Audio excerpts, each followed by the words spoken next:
principalmente va a ser mayor a 90 grados, como tenemos acá en el ejemplo de un Doppler a nivel carotidio, en donde vamos a tener el trayecto del vaso y vamos a ver que va a tener una tortuosidad que esta, al medirla nosotros, va a ser mayor a 90 grados. Y también vamos a observar que donde se elonga va a presentar pues un efecto de aliasing.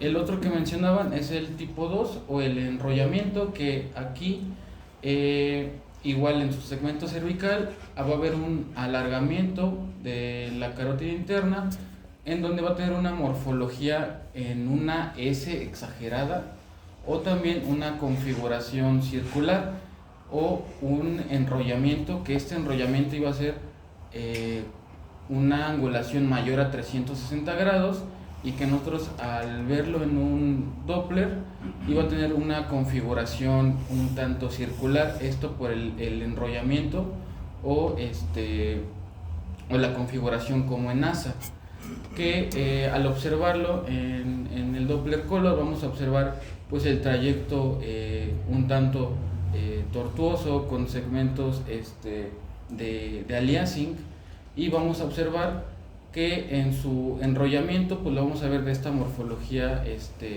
pues circular, en donde va a ser más evidente aliasing, aunque igual pues no hay que confundirlo pues con algún pseudoaneurisma, ya que nos puede dar esta configuración pues un tanto circular, y que si nosotros nomás tenemos esta imagen estática pues nos da como ese signo de yin yang. Entonces hay que ver bien su recorrido de todo el segmento cervical. El otro tipo, que es el tipo 3 o el acodamiento, acá en la angulación va a ser menor a 90 grados. Aquí también este tipo 3 se subclasifica a su vez en 3 grupos, que esto va que la diferencia entre uno y otro pues va a ser los grados de angulación,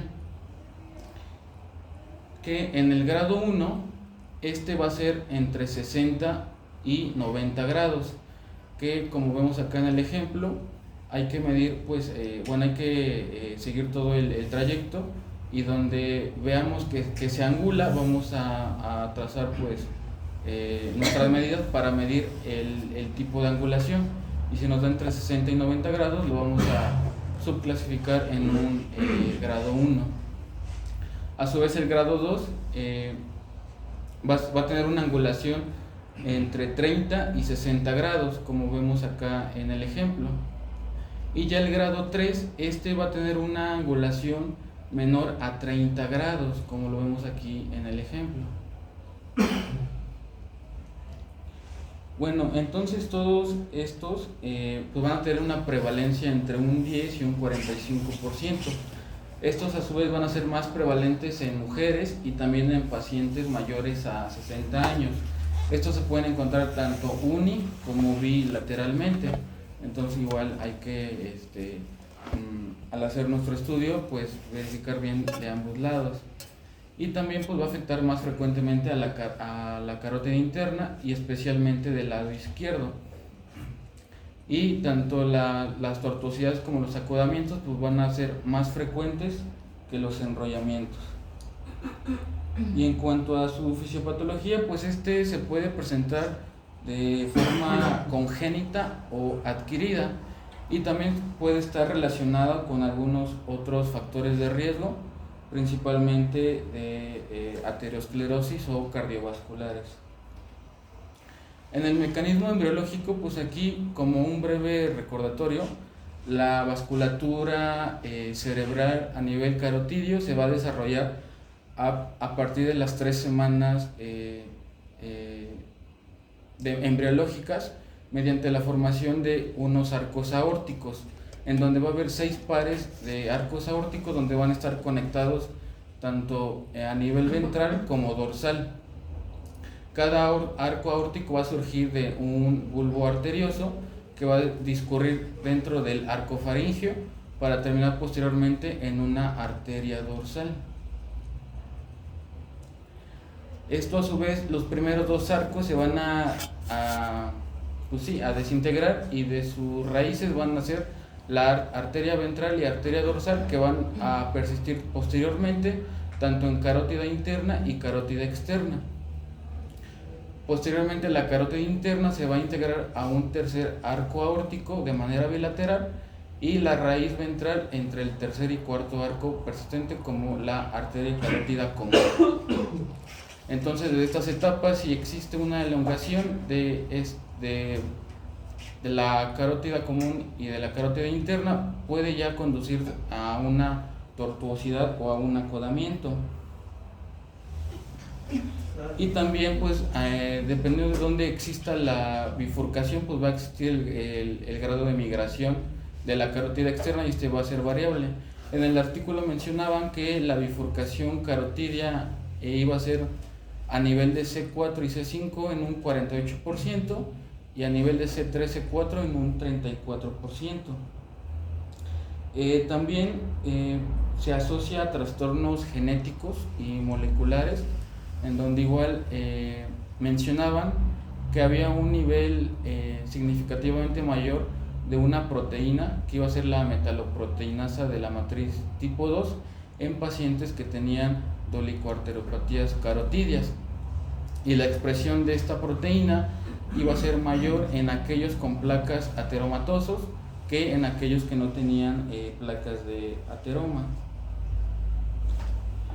También se mencionaban que iba a haber asociación con enfermedades del tejido conectivo, en donde el artículo mencionaba que se estudiaron 286 pacientes que fueron divididos en un grupo control y un grupo con enfermedades del tejido conectivo, en donde aquí pues evidenciaron que la presencia de dolicoarteropatías fue del 44% en pacientes que presentaban enfermedades del tejido conectivo, y a su vez este tipo de pacientes los enrollamientos fueron los más prevalentes, y también se observó que las dolicoarteropatías se presentaban en el 88% de pacientes con síndrome de Marfan, y que era como la enfermedad de tejido conectivo que se veía más asociado a las dolicoarteropatías. En cuanto a los mecanismos adquiridos, estos podrían deberse a diferentes causas. Principalmente se asocia más que una causa, se asociaba principalmente a una cifosis, una lordosis, que esto posteriormente tendría una desviación del eje carotídeo, y también la inflamación de los tejidos pericarotídeos haría que estos segmentos cervicales de las carótidas haría que se retraigan o se desvíen, provocando una tortuosidad. También la dilatación de la carótida puede reflejar debilidad del tejido conectivo con un índole no aterosclerótico, y también se asoció a que las dolicoarteropatías, principalmente un acodamiento, se asociaba con la hipertensión arterial.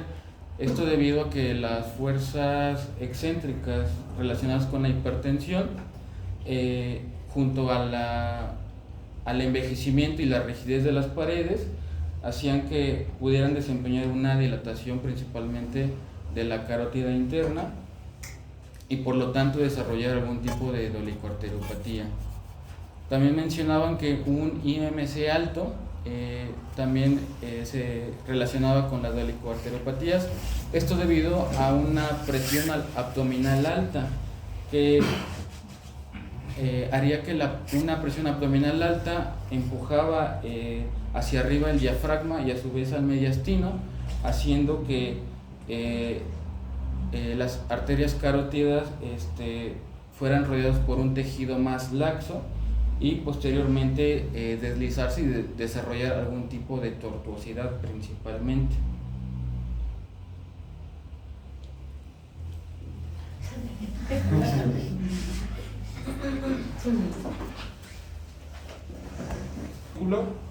Vamos a ver los mecanismos los métodos de diagnóstico. Para estas dolicuarteropatías coronarias se utilizaron varios métodos. Se ha utilizado lo que es resonancia magnética, tomografía y Doppler. El gol estándar en este caso pues va a ser lo que es el ultrasonido Doppler, sigue siendo el ideal, aunque para valorar ya lo que son grados de tortuosidad o grados o la clasificar estas dolicuarteropatías, se recomienda más el uso de la tomografía contrastada, lo que es la angiotomografía de vasos supraórticos. Entonces, Uccino y Coles, bueno, el primero fue Dipino y colaboradores, exploraron a pacientes de 0 a 96 años, donde demostraron que había picos de prevalencia de estas dolicuarteropatías, era en menores de 21 años o en mayores de 60 años.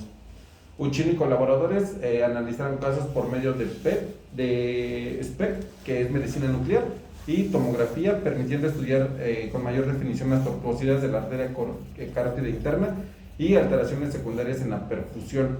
Entonces ellos empezaron a ver que estas tortuosidades empezaba a perfundir lo que era áreas del cerebro. Y las reconstrucciones 3D permiten visualizar mejor los microaneurismas y una mejor caracterización para la clasificación de estos tipos de lesiones.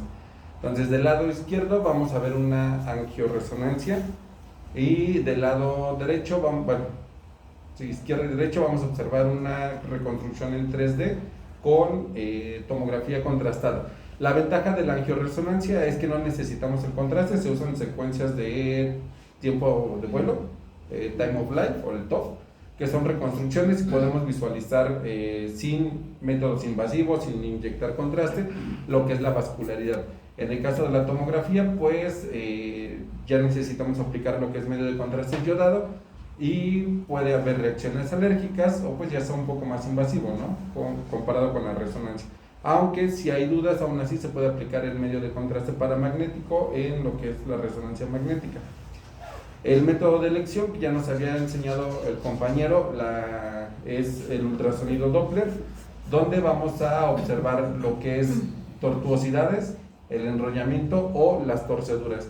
Esto es importante clasificar porque dependiendo de esto va a ver si este paciente llega a ser candidato a terapia quirúrgica, puede ser nada más como tipo reconstructiva, una sujeta lo que es el vaso a un músculo, o si nada más se da tratamiento médico. Entonces, ¿cuál es la importancia clínica de esto? Existe evidencia limitada para apoyar la asociación de dolicuarteropatías coronarias con EBC. Muchos artículos demuestran que no hay una relación significativa, todavía existe esa duda, entonces no hay un consenso que pueda decir si esto puede beneficiar o no al paciente. Gin y colaboradores observaron una mayor incidencia de lesiones en sustancia blanca en aquellos pacientes con dolicuarteropatías en comparación con controles. Entonces, ¿cuáles eran los principales síntomas? Enfermedad isquémica y ataque isquémico transitorio. Eran las dos patologías más frecuentes que observaron en ese estudio de casos y controles. El número de curvas o de tortuosidades en la arteria coronaria izquierda, interna, además de estrechar la arteria y generar daño endotelial, puede producir turbulencias en el flujo sanguíneo y esto puede evolucionar a un estado protrombótico. Entonces, aparte de la hipoperfusión que va a recibir, puede llegar a producir trombos y esto nos va a llevar a la larga un ataque, un evento isquémico.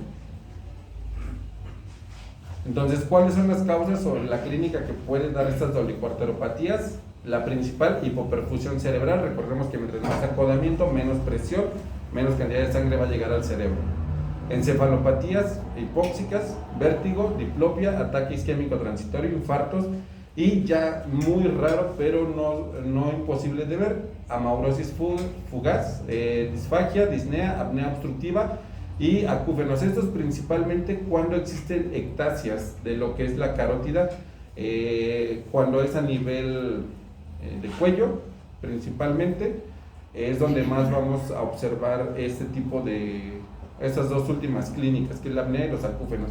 Y la prevalencia de los síntomas puede ir desde un 15 hasta un 23%, pero de esto había un artículo que decía que solamente el 1% de la población padecía dolicuarteropatías, y de ese 1% solamente el 15 al 23% iba a tener sintomatología. Entonces no son enfermedades tan comunes o que se lleguen a diagnosticar tan fácilmente.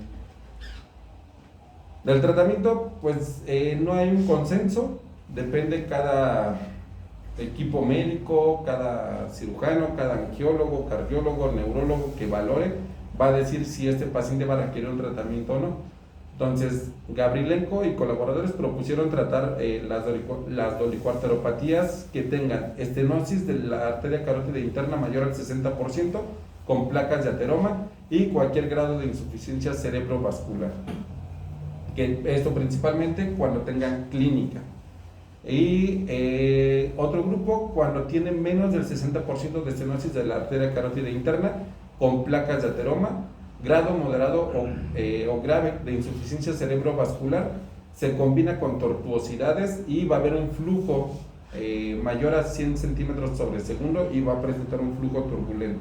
Entonces serían las dos únicas indicaciones, según este investigador, que darían tratamiento quirúrgico. Grego y colaboradores propusieron casos específicos en los que se justifica el tratamiento, principalmente en ataques isquémicos transitorios sintomáticos, pacientes asintomáticos con ángulos de acodamiento menor a 30 grados. Entonces recordemos que los acodamientos son 3, es del 90 a 60, menores a 60 y menores a 30 grados, que es el más grave. Si es menor a 30 grados, esto va a dar sintomatología con oclusión de la carótida contralateral.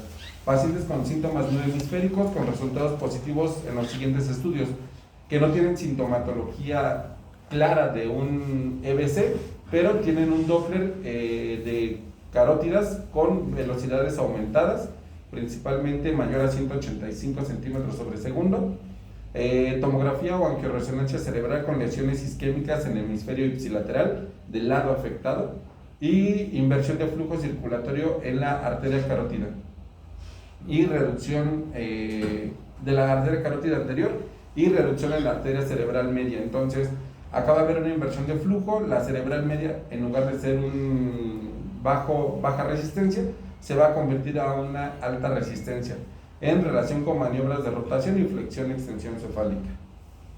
Es cerebral Anterior. anterior. Y la media, perdón. Y otros autores determinaron iniciar tratamiento cuando hay un cociente de arteria carótida interna y arteria carótida común, o el diámetro de la arteria carótida interna sobre el diámetro de la arteria carótida común mayor a 2, o cuando las velocidades de flujo es mayor a 180 centímetros sobre segundo, que es el que más llegan a utilizar. Y bueno, conclusiones, pues las dolicuarteropatías llegan a ser comunes, son de etiología multifactorial y no hay una evidencia como tal para determinar un tratamiento. Y hay una evidencia limitada para el compromiso cerebrovascular, ya que unos autores determinan que sí está relacionado a enfermedades ateroscleróticas, otras dicen que no compromete el aumento de severidad o con enfermedades crónico-degenerativas. Es muy poco lo que llega a aumentar el porcentaje de complicaciones con las dolicuarteropatías. Entonces esto pone en duda si hay que tratarlas o solamente mantenerlas en seguimiento. Y la bibliografía. Muy bien. Era lo que nos habíamos saltado, pero bueno, la importancia de conocer las dolicuarteriopatías, ahí dijiste que el 1%, yo tengo mis dudas, realmente casi siempre cuando descubrimos una dolicuarteriopatía es un hallazgo. Si se dan cuenta, los que han estado conmigo, pues no es tan infrecuente encontrar dolicuarteriopatías, en mayor o menor grado, pero casi siempre encontramos. La cuestión es aquí que los neurólogos se siguen preguntando la asociación con ataques isquémicos transitorios. Entonces, realmente no hay un consenso ni que digan que realmente está directamente relacionado, pero obviamente hay pacientes que cuando tienen algún evento isquémico, pues está asociada a una dolicoarteriopatía y la edad.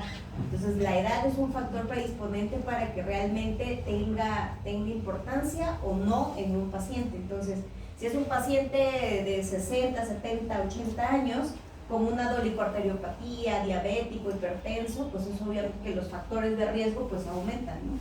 Entonces en esos pacientes sí es importante, bueno, en todos es importante reportarlas, hasta en niños, pero obviamente que el paciente sepa que tiene una variante anatómica, porque en su vida posterior pues ya sabe, ¿no? El riesgo aumenta, en primera de formar trombos y en segunda de que pues las placas, si llega a formar placas, el grado de estenosis pues va a ser mayor.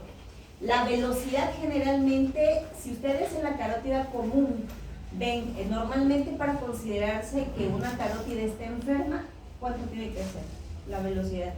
Para el criterio de estenosis significativa. 180. Ah, no, a partir de 125, ¿no?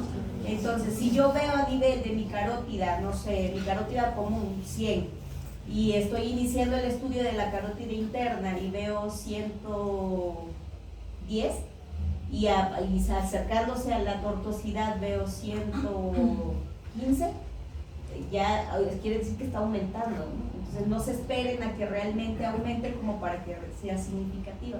Acuérdense que el estado hemodinámico de un paciente se puede compensar. Entonces, porque está tomando fármacos, porque está deshidratado, por muchos factores. Entonces nunca los pasen por alto. Siempre hay que reportarlas y de preferencia medirlas. Ahí ya no te puedes regresar a la imagen, ¿verdad? Sí. ¿O sí? ¿Dónde están los grados? Porque eso es importante, que sepan dónde se mide el ángulo. Porque luego lo miden donde termina el vaso, o sea, en la pared del vaso. Si se dan cuenta, aquí la están midiendo en medio. Entonces, ese es el nivel donde hay que medirlo, en medio del vaso. No ni afuera ni adentro, ni en el ángulo interno ni en el externo, a la mitad del vaso. Entonces, donde confluyen las dos, ahí se mide el ángulo. Porque si no, que es obvio que le va a salir menor. Pues va a salir un ángulo más chiquito, aunque realmente el ángulo no esté tan cerrado. Y reportar las velocidades. Hay gente que luego los reporta hasta con esquemas, un diagramita o algo ahí, dependiendo la angulación que tenga, pero bueno, eso ya depende de cada quien. Pero bueno, lo importante es reportar qué tipo de tortuosidades, el ángulo que tiene y las velocidades que tiene. Obviamente sabemos que este estudio está dirigido a la carótida internas. Hay también tortuosidades de la carótida común, pero son mucho menos frecuentes y mucho menos relevantes para el paciente. Entonces, la que más nos va a interesar en el estudio de las carótidas, pues es la interna, ¿no? Entonces, mucho más si tiene placas o tiene un engrosamiento intimal, que es a partir de ¿cuánto? Engrosamiento de 1 a 1,40. ¿Y ya para que se considere placa? Mayor. Entonces, eso es lo que tengo que ver. Si ya tiene una placa a ese nivel y tiene una tortuosidad, es obvio que ese paciente a largo o mediano plazo va a presentar alguna alteración. Muy bien. ¿Tienen alguna duda hasta acá? Bueno, pues ahora sí ya terminamos carótidas y pérculo.